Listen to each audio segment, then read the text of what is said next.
James Keller was born on June 27, 1880 in Tuscumbia, Alabama.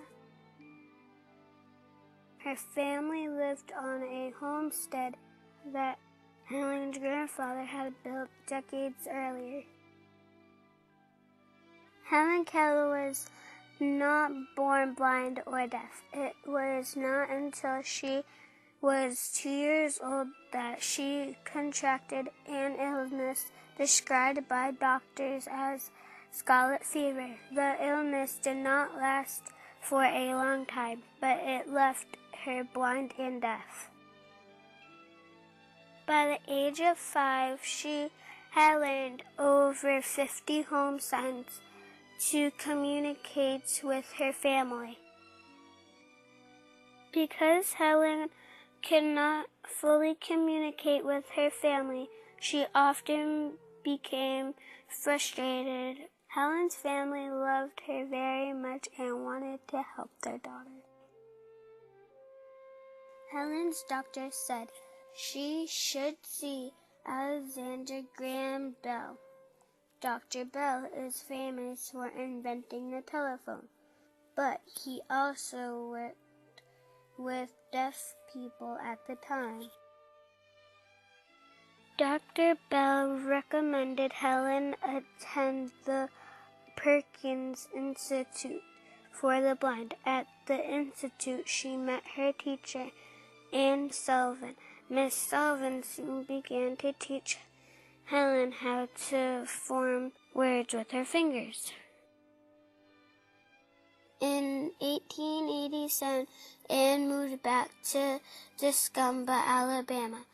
Anne Sullivan and Helen Keller worked together every day, and Helen began to learn more and more words as time passed. Helen soon began to understand how to read Braille. The Braille alphabet is little dots on paper that form letters and words. Helen enjoyed reading many books in Braille. In 1898, Helen Keller and Anne Sullivan moved north to Boston. In Boston, Helen became a student at the Cambridge School for Young Ladies. During classes, Anne translated what teachers and students said. Helen loved school and was a very good student.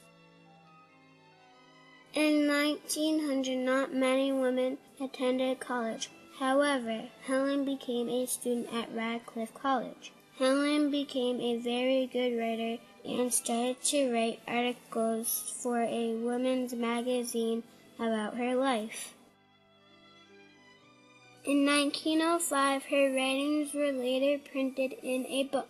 The book was called The Story of My Life. This helped Helen Keller become a household name some years later. Helen began to learn how to speak English.